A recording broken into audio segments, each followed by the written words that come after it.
Assalamualaikum warahmatullahi wabarakatuh. Perkenalkan, saya Khairin Nasin dengan NIM akhir 173. Kemudian video ini dibuat untuk memenuhi tugas UTS mata kuliah Hukum Penanaman Modal. Kemudian dosen pengampu yaitu Bapak dosen Syifaul Amin. Kemudian langsung saja soal yang pertama, yaitu jelaskan bagaimana peran hukum terhadap penanaman modal. Peran hukum terhadap penanaman modal itu sangat penting dalam menciptakan iklim investasi yang kondusif dan melindungi hak-hak investor. Peran hukum sendiri yang pertama yaitu untuk perlindungan hukum. Hukum memberikan perlindungan hukum kepada investor, baik dalam hal kepemilikan aset, hak kontrak maupun hak kekayaan intelektual. Hal ini memberikan kepastian hukum dan keamanan bagi investor.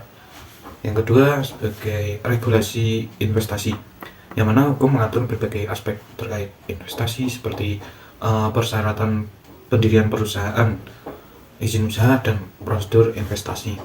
Yang ketiga, sebagai pelindungan konsumen, yang mana hukum juga melindungi konsumen dari praktik bisnis yang merugikan seperti penipuan, penjualan produk ilegal, kemudian pelanggaran hak konsumen lainnya.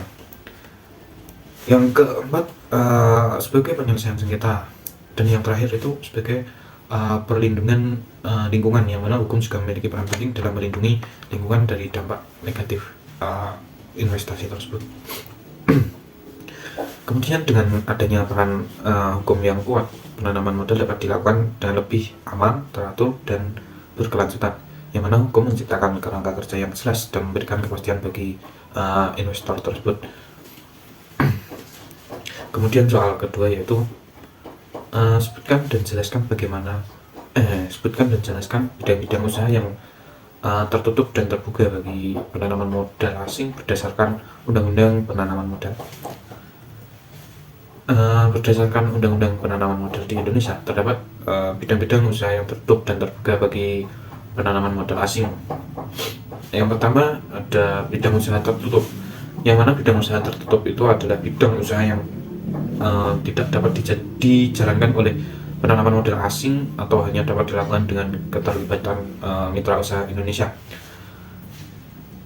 Kemudian bidang usaha tertutup itu meliputi yang pertama pertambangan, kemudian yang kedua perikanan, yang ketiga pertanian, yang keempat itu kehutanan, dan yang selanjutnya ada penerbangan. Kemudian bidang usaha terbuka.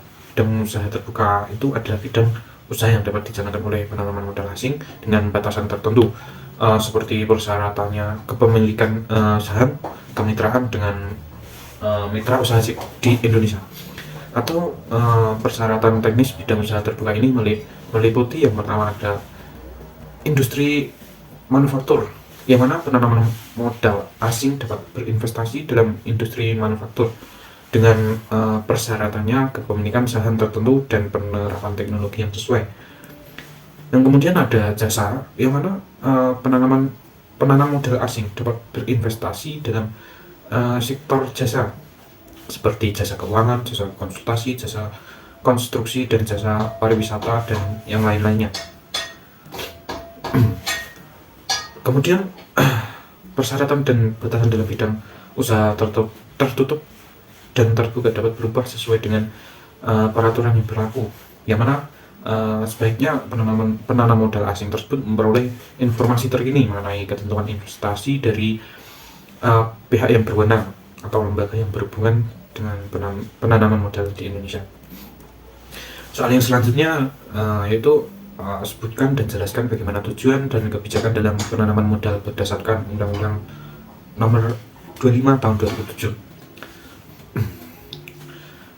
Undang-Undang Nomor 25 Tahun 2007 tentang penanaman modal memiliki tujuan dan kebijakan yang ditetapkan untuk mendorong penanaman modal di Indonesia. Berikut adalah tujuan.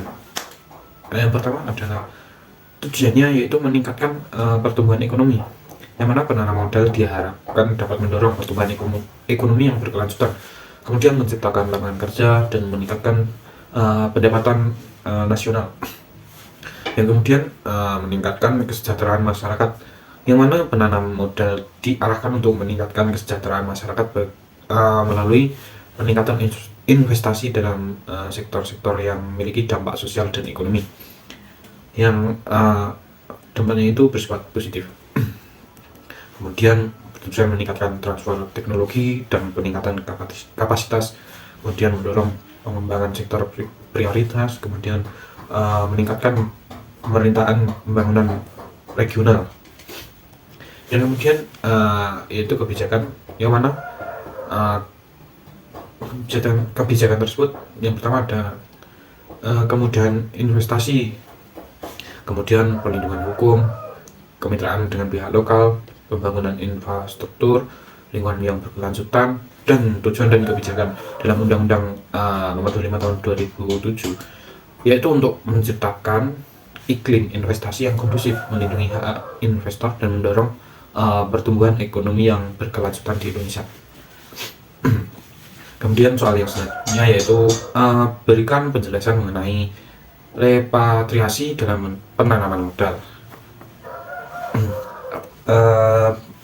Repatriasi sendiri yaitu proses pengembalian modal keuntungan, dividen, dan investasi asing dari suatu negara kembali ke negara asal investor. Hal ini dilakukan ketika investor ingin mengambil kembali dana dan keuntungan yang telah diinvestasikan di negara tersebut. Tujuan dari repatriasi yaitu untuk memperoleh kembali dana investasi dan keuntungan yang telah dihasilkan. Kemudian prosedur repatriasi yaitu biasanya diatur oleh hukum dan pengaturan yang berlaku di negara tujuan investasi. Kemudian kendala yang terdapat dalam repatriasi yaitu dapat menghadapi kendala atau pembatasan tertentu di negara tujuan investasi. Beberapa kendala yang mungkin dihadapi termasuk adanya pembatasan valuta asing, pengaturan perpajakan yang kompleks, atau kebijakan pemerintah terkait repatriasi modal. Dan kemudian ada perlindungan hukum. Penting bagi investor untuk memahami perlindungan hukum terkait repatriasi dalam negara tujuan investasi. Perlindungan hukum yang kuat dapat memberikan kepastian dan keamanan bagi investor dalam melaksanakan proses repatriasi tersebut. Kemudian ada manfaat repatriasi tersebut yaitu sebagai memberikan manfaat bagi investor dan negara tujuan investasi. Bagi investor, repatriasi memungkinkan mereka untuk mengelola dana dan keuntungan mereka sesuai dengan kebutuhan dan strategi investasi. Kemudian soal yang kelima yaitu berikan penjelasan mengenai kawasan ekonomi khusus dan regulasi yang mengaturnya.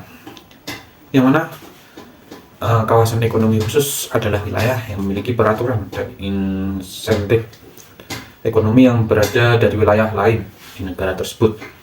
Kawasan ekonomi khusus biasanya menawarkan berbagai keuntungan bagi investor seperti kemudahan perizinan, kemudian fasilitas infrastruktur yang lengkap, perlengkapan pajak yang menguntungkan, dan peraturan ketenagakerjaan yang fleksibel. Kemudian tujuan dari kawasan ekonomi khusus tersebut adalah untuk mendorong investasi, mengembangkan industri, menciptakan lapangan kerja, dan meningkatkan pertumbuhan ekonomi di Indonesia. Kemudian soal yang keenam yaitu berikan penjelasan mengenai nasionalis dalam penanaman modal. Yang mana nasionalisasi dalam penanaman modal merujuk pada proses di mana suatu negara mengambil alih atau mengontrol sepenuhnya aset atau bisnis yang dimiliki oleh investor asing di dalam wilayahnya. Ini biasanya terjadi atas berbagai alasan, mulai dari keamanan nasional, kebijakan, ekonomi, hingga tekanan politik. Kemudian berikut beberapa poin penting yang terkait nasionalis dalam penanaman modal. Yang pertama ada tujuan politik dan ekonomi, kemudian ada kompensasi dampak terhadap iklim investasi, kemudian ada peningkatan kontrol pemerintah, kemudian ada risiko dan ketidakpastian. Secara keseluruhan, nasionalis dalam penanaman modal merupakan instrumen yang kompleks dan konsekuensi politik, ekonomi, dan hukum yang luas. yang mana keputusan untuk nasionalis harus dipertimbangkan secara hati-hati, memperhitungkan tujuan jangka panjang negara, dampak terhadap investasi dan hubungan internasional, serta keadilan bagi semua pihak yang terlibat. Kemudian soal yang nomor 7 yaitu jelaskan fasilitas fiskal yang dapat didapatkan penanaman modal asing dalam berinvestasi di Indonesia. Tentunya fasilitas fiskal penanaman modal mencakup berbagai kebijakan. Yang pertama, pemberian keringanan pajak, pemberian insentif fiskal, kemudian pemberian kemudahan impor barang dan jasa, kemudian pemberian kemudahan ekspor barang dan jasa, pemberian pembebasan biaya masuk. Kemudian soal yang selanjutnya itu soal nomor 8, bagaimana pengaturan hak atas tanah bagi penanaman modal asing yang berinvestasi tentunya di Indonesia. Hak atas tanah dapat dimiliki oleh investor asing yang mana untuk melakukan investasi di Indonesia. Di antaranya yaitu meliputi HGU, yang mana HGU itu hak guna usaha. Aturan mengenai HGU diatur dalam pasal 28 Undang-Undang Pertanahan dan Agraria, yakni untuk menjalankan usaha di atas tanah yang dikuasai oleh negara. Kemudian yang kedua ada HGB, hak guna bangunan, yang mana sebagaimana pasal 35/90 UU PA dijelaskan mengenai HGB, kemudian diatur dalam PP 40/1996. HGB merupakan hak untuk membangun dan memiliki bangunan-bangunan atas tanah yang bukan miliknya selama beberapa waktu, sebagaimana penjelasan pasal 35 ayat 1 UU PA. Yang selanjutnya ada HP, yaitu hak pakai. Ketentuan mengenai HP diatur dalam pasal 41-43 UU PA. UPA dijelaskan bagaimana HP adalah hak untuk menggunakan dan atau memungut hasil dari tanah yang dikuasai oleh negara atau milik orang lain yang memberi wewenang dan kewajiban yang ditentukan. Kemudian soal yang ke-9 yaitu jelaskan bagaimana pengaturan ketenagakerjaan bagi penanaman modal asing. Setiap pemberi kerja yang mempekerjakan tenaga kerja asing wajib memiliki izin tertulis dari materi atau pejabat yang ditunjuk, kecuali terhadap perwakilan negara asing TKA sebagai pegawai diplomatik dan konsuler berdasarkan pasal 42 Undang-Undang Nomor 34 Tahun 2001 tentang penggunaan tenaga kerja asing. Kemudian soal yang terakhir yaitu jelaskan bentuk badan usaha dalam PMA dan PMD, yang mana bentuk perusahaan dalam penanaman modal diberikan aturan pemodal asing dan pemodal dalam negeri. Ketentuan ini diatur pada bab 6 pasal 5 Undang-Undang Nomor 25 Tahun 2007 tentang penanaman modal, yang berbunyi penanaman modal dalam negeri dapat dilakukan dalam bentuk badan usaha yang berbentuk badan hukum, tidak berbadan hukum, atau usaha perseorangan sesuai dengan ketentuan perundang-undangan. Kemudian penanaman modal asing wajib dalam bentuk perseroan terbatas berdasarkan hukum Indonesia dan berkedudukan di wilayah negara Republik Indonesia. Kemudian penanaman modal dalam negeri dan asing yang melakukan penanaman modal dalam bentuk perseroan terbatas dilakukan dengan mengambil bagian saham pada pendirian perseroan terbatas, beli saham dan melakukan cara lain sesuai dengan ketentuan perundang-undangan. Demikian video ini saya buat, semoga bermanfaat. Wassalamualaikum warahmatullahi wabarakatuh.